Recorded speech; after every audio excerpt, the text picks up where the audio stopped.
Hey, Tom, I'd want to go back to Sunday night. I know there are a lot of aspects of the offense that didn't work well, but want to ask you about third down. You guys went 1 for 9 on third down, and that's an area where you had moved the ball pretty well early in the year. I just want to ask you, in your experience, what the key is to having a successful offense on third down, and maybe why things haven't worked of late. Well, third down's a tough down in football, period. I think the key is first and second down. So third downs are a lot better when you do well on first and second down.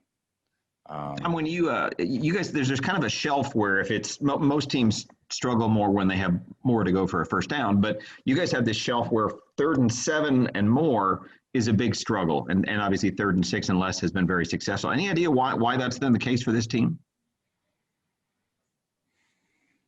I'd have to really go back and study it, but yeah, definitely things we got to do better. We got to do a lot of things better. We're 6-3. We're not 9-0. So anytime you've lost games, you got to do things a lot better in a lot of different areas. And I think part of us just coming into work every day and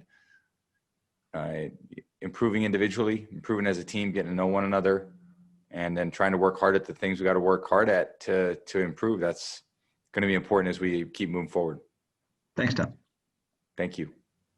Next question will come from Jenny.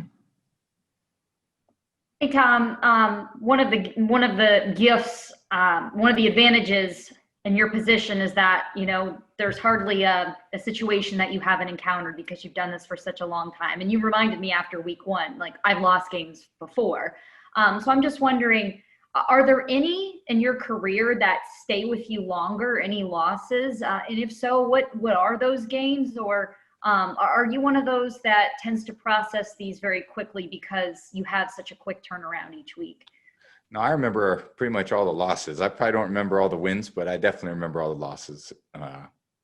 I think they all stick with you because you're competitive and you want to go out there and play your best every week. And you realize you're not a movie actor where you get, 6 takes when it doesn't go right. Let me do that one over again. I messed that one up. Let's run that back. So, you're a football player and you're making split-second decisions, and you always wish, man, I made every split-second decision right, but that's just not the reality of the sport. So you got to try to improve it as best you can. And again, we're trying to work as hard as we can every day to make improvements we need to make, understanding that, it's a process and it's going to last. There's probably not going to be a day where I've ever said, hey man, we got this all figured out. This is, this sport, we nailed it. We figured out football completely. It's every week. It's just a reinvention of what you're trying to do, what the other team's trying to do, what you need to do, what you need to be better at. And, I think we all recognize we're not at a place where we can ever, relax. We got to improve the urgency. We got to, make the improvements faster, learn from the mistakes and do a better job. Next question will come from Rick Stroud. Kind of a quick 2-parter. One, how'd you get through the hurricane? Did you ride it out on the island? And then secondly, just your impression about the NFC South. I know you haven't played Atlanta yet, but you've gone through it a couple of times here with some teams. Definitely, there's a lot of offense in the NFC South. So, you got to be on. This is, there's good conditions for scoring. A little different than where I've been, where a lot of times the games dictated a certain style of play based on the weather condition, wind, rain, snow. This is pretty much, conditions are ideal for scoring pretty much every week. We've had a few tough weather games. Actually, we've had probably more wind than what we're used to, and then a little bit of precipitation. But, it's tough division. There's a lot of good players, good quarterbacks. You got to be on it every week. And, the hurricane, that was a trip last night for me, the storm. And I had a dock, it broke, floated away. I had these jet skis on. I saw those things sitting out in the middle of the bay. And I was going, wow, that's pretty surreal. And I just was kind of laughing like, well, you get the jet skis back. A lot of people are dealing with a lot worse than that. So, but just waking up and seeing kind of what happened to the yard, it got pretty messed up. And be really nervous if a big one hit. So, it happened pretty quick. I thought you had time to prepare for these things, but apparently you don't. They're just kind of on you, and then you just got to deal with it. So we pushed the schedule back today. Fortunately, everyone made it in safe and sound, and good lesson learned from someone who's been in the Northeast for a long time. Next question will come from Scott Reynolds. Hey, Tom, glad you stayed safe. Mike Evans is one of the best 50-50 ball receivers in the league due to his height and his range. You saw that in camp, throwing the jump balls to him in practice. Yeah, we haven't seen you give Mike many of those opportunities in games. Is that because you haven't had a receiver like Mike, maybe outside of Randy Moss in New England, so you're not used to it? Or are you still building the trust and rapport with Mike in those type of jump ball situations? Mike does pretty much everything better than nothing's 50-50 with Mike. Mike's better at just about everything than anybody. So he's a spectacular player. And I think, from my perspective, it's just me giving him opportunities to touch the ball and catch it and figuring out different ways based on different styles of defense that we're getting that enable him to touch it, because he's an incredible player when he gets it. And he's an incredible player before he gets it. So I'm working hard at it. And again, I wish – I'd be making every throw the exactly the way I want. And the only thing I could say is just we're trying to get it right and trying to figure out how to get everybody involved and put together a lot of different pieces that have never been together, and including myself. It's not like I think the great advantage in football is continuity. I mean, that's it. I've learned a lot over the years. Continuity in the NFL is so important with coach, quarterback, what you're trying to be as a team. And, a lot of situations you're in over years and years. And, we haven't been in the reality. We haven't been in those together. I might have been in a lot of situations, and Byron's been in a lot of situations, and BA's been in a lot of situations. The receivers here have been in a lot of different situations, but we're just trying to make it happen together. And you're going up against other teams that have a lot of continuity, and that's the disadvantage. But we got to try to make up for it as best we can. And, we're going to, the only way I know how to do it is to work at it and to work even harder. Every day that goes by, you just got to work harder and never take the foot off the gas pedal, and then just make the improvements we got to make, and then go out there and compete. And if it's not good enough, it's not good enough. You got to do better. But there's no part of me that thinks, yeah, let's ease off. This is, let's not, work quite as hard today because we've been overworking.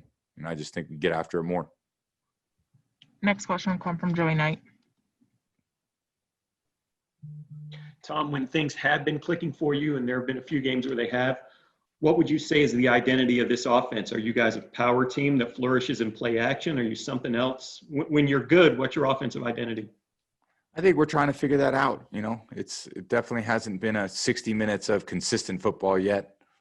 Again, I think we're trying to, we're just trying to figure it out, and it's going to change from week to week based on who we play. And that's what teams are all about. Football is a tough sport. There's different matchups every week. There's different elements to every game that are a challenge. It's never really the same. So, again, just trying to work at it. We have time for a couple more. Next, we'll go to Sarah Walsh.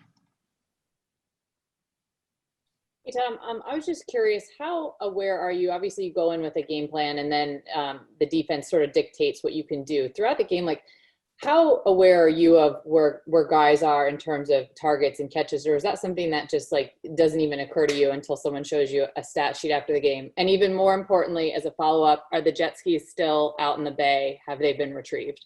They got fixed, yeah. We dragged them back. They were about 300 yards away at someone else's house. And I got a bunch of messages from people that were like, hey, man, are your jet skis?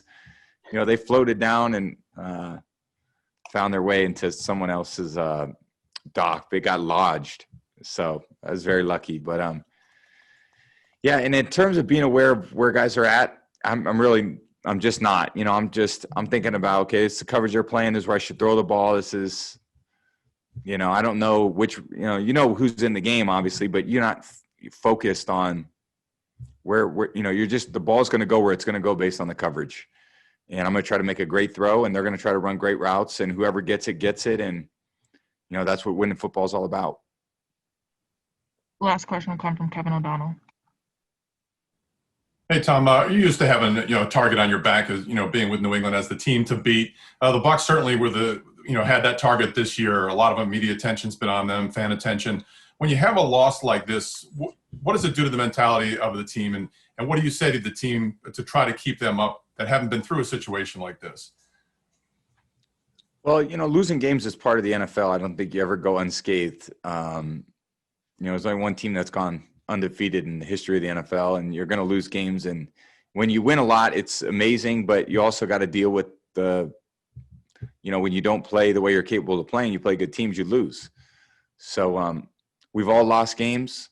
It sucks. It sucks for your family, sucks for you, sucks for your players, sucks for everybody. It's just the whole organization feels crappy when you lose because you put a lot into it. But, you're not going to sit here and feel sorry for yourself. You're not going to make excuses. You're going to get back to work, and you're going to try to make it better. And you're going to identify where the problems are, the things you could do better, the things you need to improve on, and then you go out and you practice them, and then you try to go get it again. And it really sucks when you lose at the end of the year and you don't have any games left. And that's when you really feel bad. So hopefully I always say you win or you learn. And hopefully, from losing, you learn a lot of valuable lessons. And, we got to learn those and move on and improve our level of play so that we can go out there and play at a higher level and play more consistently and score more points and put more pressure on the defense.